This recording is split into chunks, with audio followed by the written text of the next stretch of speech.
Hey everyone, welcome to Two Car Pros. My name is Ryan and today is a really exciting day. We are continuing our how to build a Gen 4 big block Chevy Part 17, and the reason I'm over here instead of over by my toolbox is because we get to hear it run today. We handle a little bit of nitpicky things as far as putting on our coil and our ignition wires, as well as some fuel lines and some other stuff will go on before we can hear it run. But I'm really excited, so let's just jump into it. Before we go any further, there is a timestamp down below that will show you exactly getting to the work, and then there's another timestamp for just hearing it run, I understand. But before we go any further, I wanted to explain why I did this series and why it's broken up like this. My grandfather and my dad built big blocks just like this throughout the 60s, 70s, 80s, and whatnot. And I always thought that was insanely cool, and I never thought that I'd be able to get to do something like that. And my grandfather passed away. My grandfather passed away in 2018. My dad's still around, and I thought it'd be awesome to do a big block build, and not only do a big block build, but to not only to have it on the internet forever, but to also kind of commemorate my grandfather and my dad. This is how they would do it. I wanted to keep this information on YouTube forever, so guys and kids and girls and anybody who wants to build a big block can do it in their garage how my family would do it. And I think that is so cool that it's going to be on YouTube forever.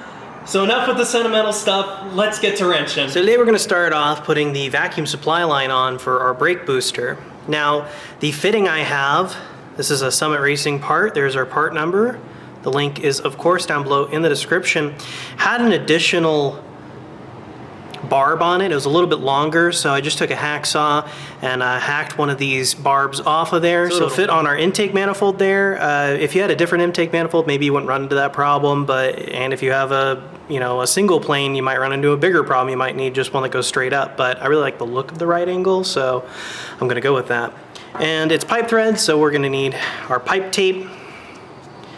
And we're going to do the exact same thing we did with our other pipe fittings. I'm just going to put that on the threads and wind her around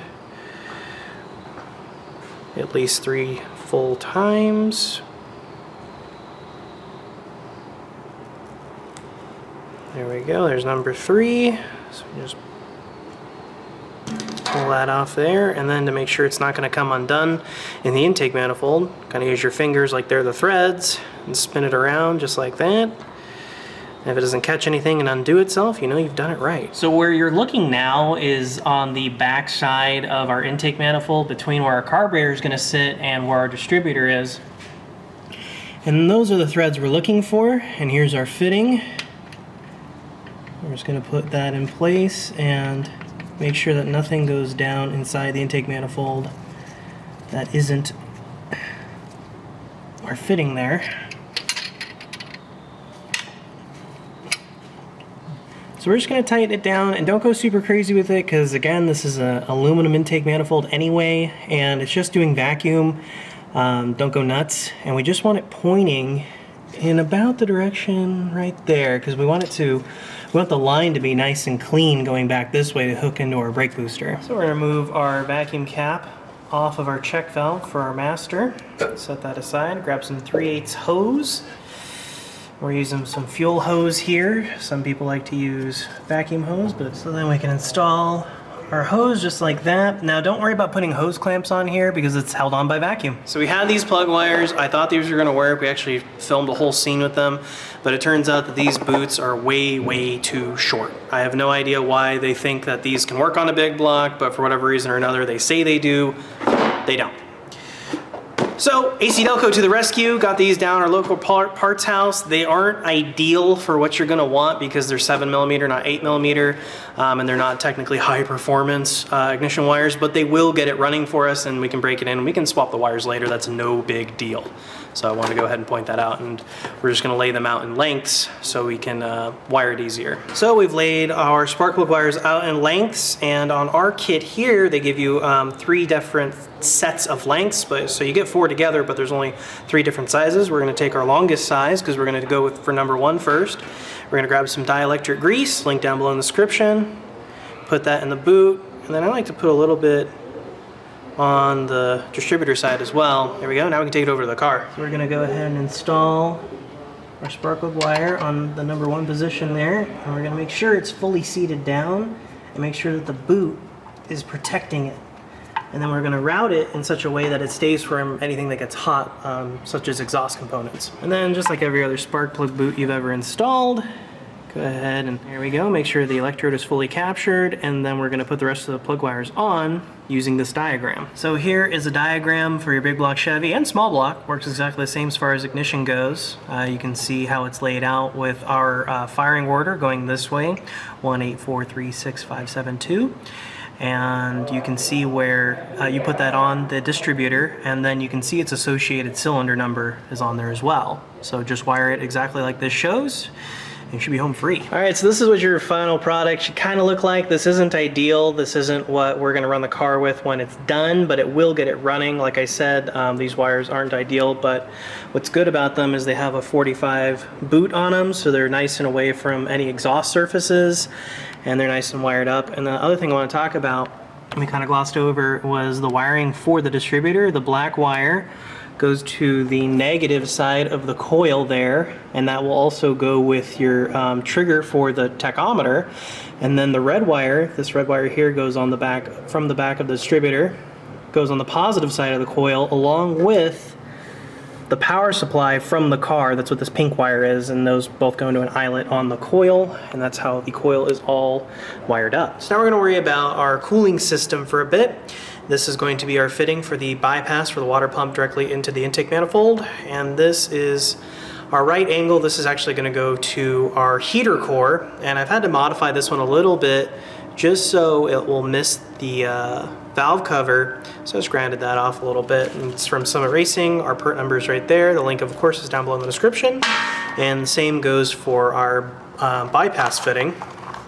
And this is just a straight fitting like that, but they're pipe thread, so of course they need tape. Make sure it's nice and on, not gonna come off. We can set that aside and do a right angle guy here. There we go. These are ready to go on our engine. So I can grab our bypass fitting here, install it to the front of our intake manifold. I'm gonna grab a 7/8 deep well socket. We're just gonna snug that bad boy up.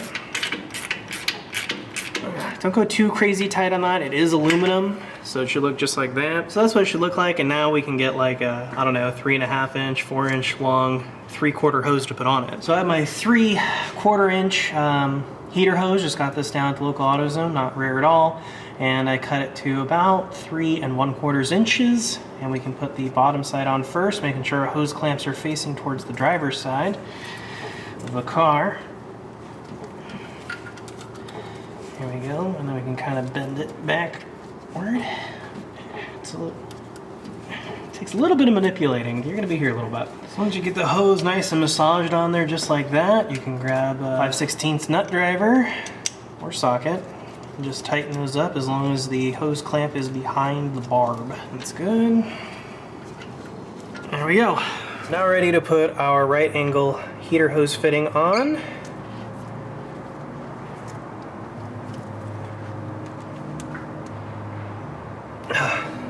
Pretty tough to turn there. Just gonna get my 22mm wrench and just angle it. There we go, to where I want it to go. So we can go ahead and see how our heater hose lines are hooked up. And this is gonna vary from what you're putting your big block Chevy into, but for a GMF body it should look something like this. Got our 3/4 inch hose clamps on there, very easy things to find. We have our upper and lower radiator hoses on already. I trust you guys know how to do those. That's very, very easy stuff. And we have our bleed off line hooked up as well. So now we're ready to put some coolant in. So now we're ready to add some coolant into our system, and we're gonna be using just Napa brand 50/50 because it is the exact coolant that Champion Radiator, the manufacturer of this radiator, says to use.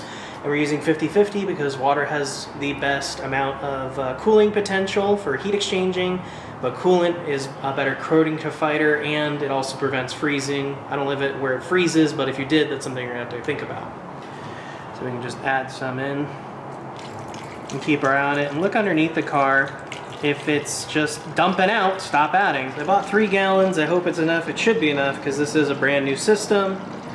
So it's going to take way more than you might think. So after a while, you want to go ahead and check the level inside the radiator, and we're only about a third full, maybe a little more than a third, so we've got some adding to do. So we put about 4.5 gallons, something like that in there. It's a pretty big radiator and a pretty big engine, but I wanted to look down in there. You can kind of see that we left it down just a little bit. So you can see that it's about maybe 2 inches down from the top of the radiator there. And we're doing that on purpose. Because we're not running a recovery tank, we want to leave that down a little bit. And then we're going to keep an eye on it once we start the engine. So now we're moving on to some pretty exciting parts. We are finally ready to put our carburetor on and run fuel to it. What you're looking at in front of you is a Holley 4150 quad barrel double pumper. And this is a 800 CFM model. Now, there's a whole science behind CFM. There's actually a calculator Summit Racing has. I've left a link down below in the description to kind of figure out what carburetor exactly you need. And there is a ton of aftermarket stuff you can do this. You could take this to a carburetor shop. You could take this to an engine builder or something and get it exactly tuned to what you need, or get it tuned on a dyno or this and that. There is a million zillion different things you can do with a carburetor. We're just going to take it out of the box and put it on. It should run just fine. We can tune it later if we want to. But what we need to do first is run a fuel line to it, and I have this from Mr. Gasket. There's our part number. Link is down below in the description. And I liked this model because it's for 4150 and it's non-adjustable. Sometimes fuel lines for carburetors have a little O-ring and you can adjust them. I don't really like that, because if that O-ring fails, it'll be leak city, and gasoline leaking all over your engine while you're not aware of it could cause fires. So I'm not a fan of that. I like this style much, much more. So let's go ahead and get started on that. And then to affix it to our engine, we're going to rely on our good friends at ARP. There's our part number for that. This is a stud kit, so the studs are going to go into the intake manifold, and then nuts are just going to hold them on instead of using bolts. It's a better way to do it. So on our fuel rail here, the fuel pressure gauge, which came with our kit, very cool, needs some Teflon tape on there so it doesn't leak. And when you're putting Teflon tape on our fuel pressure gauge here, just make sure you don't get any over that hole, because if you do, it has a chance of going into the fuel supply and sticking the needle in seat and totally ruining your day. There we go, that can go on our rail. But there's another thing we have to put Teflon tape on, is our basically our fuel inlet fitting for the fuel line. There we go. So I have our fuel rail here set up in our vise. Now, one piece of advice I have for you here is make sure you have a 7/16 wrench, and that's going to go right there as we're tightening it. Don't use the housing to tighten it. You can use the housing to kind of start it, but once it gets tough, stop.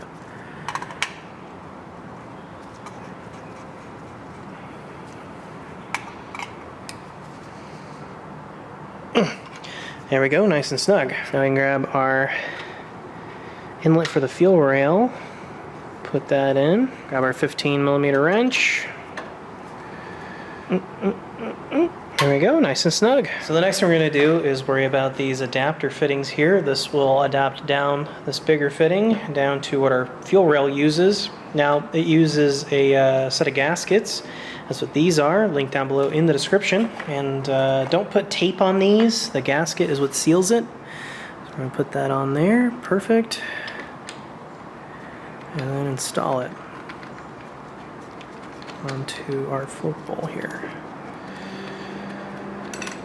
This is a 1-inch wrench, kind of a thinner wrench, but normal wrench would work too. There we go. Just do that for both of these. So now we can install our fuel rail. Finger tight at first, and you don't need any sealant or tape or anything, because it's a double flare. That's going to do all the sealing work for you. So we can grab a 16mm and tighten those up.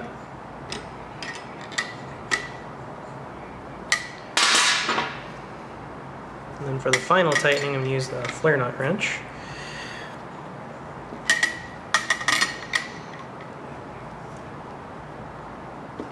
And there we go. So now we can put our carburetor studs on to our intake manifold. These don't have to be crazy tight.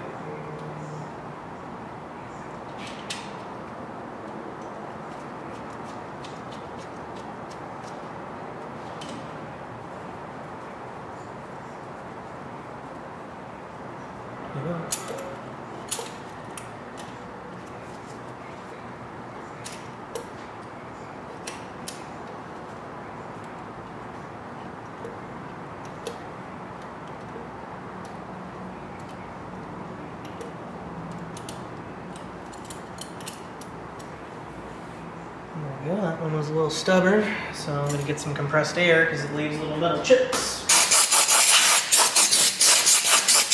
There we go. So now this kind of exciting part, we're going to be taking the tape off and putting down our gasket. I have this one made by Felpro, link down below in the description. Remove all that tape and be really careful not to drop anything down the intake manifold because that would kind of ruin your engine. So it'd be a real bummer to get to this point and have that happen. Put our carburetor gasket down. It can go on 2 of 4 ways. So make sure it's rotated correctly. All right, now we're ready for our crowning jewel. Go ahead and lower our 4150 onto those studs. That's what makes the studs kind of neat as opposed to bolts. Now we can put our nuts and washers on. And then when you're tightening it down, you want to go in an X pattern, and we're going to use a very small ratchet here. We got our 1/2 inch socket loaded up, so we're just going to go in small increments in an X pattern. And I don't really have a torque spec for you, just, you know, snug with a small ratchet. Should be good. And you're tightening into aluminum, so keep that in mind as well. I've upgraded my ratchet to a little bit bigger one. Get a little more torque on it. Not crazy though, don't hold tighter.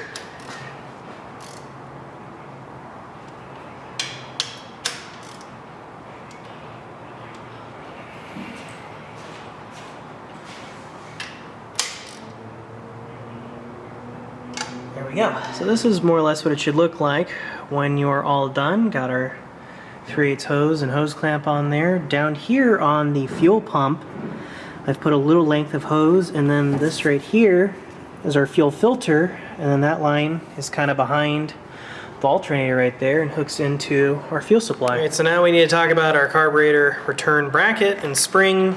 This is so your carburetor will go back to being at idle.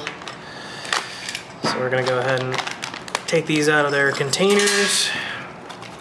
And the links to both of these products are of course down below in the description. So now we can take these over to the car. So we put our bracket on one of the intake manifold bolts there, and then we can just put our spring on the back side of it and hook it in just like that. And you can see that it snaps closed. So now we're gonna hook our PCV valve here to a port at the back of the carburetor. That is impossible to film, so you'll just have to believe me. And speaking of ports on the carburetor, if there's anything like little ports on the carburetor that you can see that are going to let vacuum out, you want to go ahead and put a vacuum cap on it. And there we go.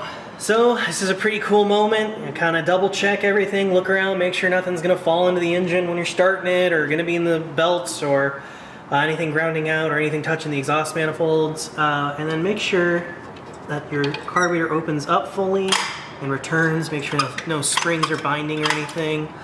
But this is pretty good. So when we start this thing, you're probably not going to be able to hear me very much. What we're going to do is make sure that our transmission fluid, if you have an automatic transmission, is okay, and make sure that it's not, dropped. And if it has dropped, add some more transmission fluid, and then keep an eye on your power steering fluid, and keep an eye on your coolant. So I'm telling all of you this in advance. Grab a standard screwdriver for the idle advance. That's going to be right here, and that's how you're going to idle it up and down. You're not going to be able to hear me later when I say this, because we want it to idle higher to break in the cam. We want it to be at about 1700 RPM for about 15 minutes.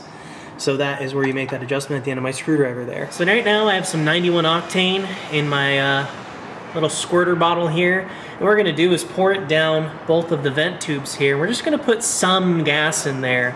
So that way the carburetor has something to feed to the engine while it is pulling gasoline from the tank, because our fuel lines are completely dry.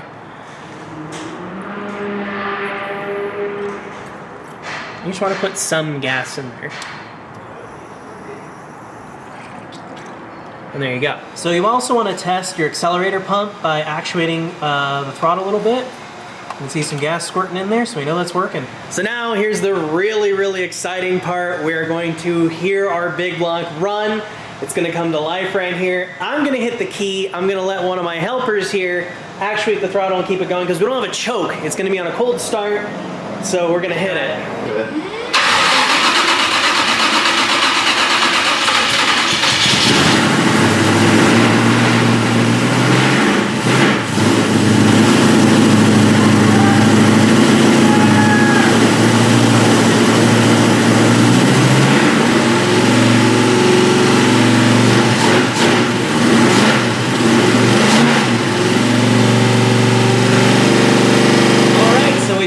finished breaking in our cam. We let it run for about 20 minutes at about 1700 RPM with an occasional snap up to 3000 RPM to, really hear it go. And the cam's properly broken in. That's going to wrap up this video because we're going to do a whole nother video on how we're going to tune the carburetor exactly, how we're going to do this timing and other final kind of nitpicky things you need to make sure the thing runs primo.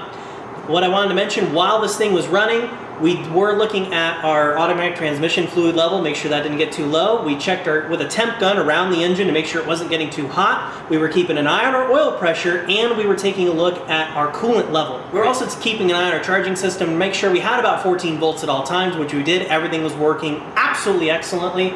You might want to look around for leaks. We have a small leak just there we're going to attend to later on, so if you have any leaks, go ahead and fix them at this juncture. So that is how to put on your carburetor, your fuel lines, your ignition wires, and make sure your fluids are topped off to make sure your big block can run and brake in the cam. This has been an absolutely huge undertaking. We have done something here on YouTube that has never been done before, as far as I'm aware of, to show you every single bolt to put to make a Gen 4 big block Chevy run. Thank you so much for watching. Make sure you're subscribed. We have another video to do on this to make sure we can run and drive okay, and then we're going to take it out on the open road. Thanks again for watching. I'll see you next time.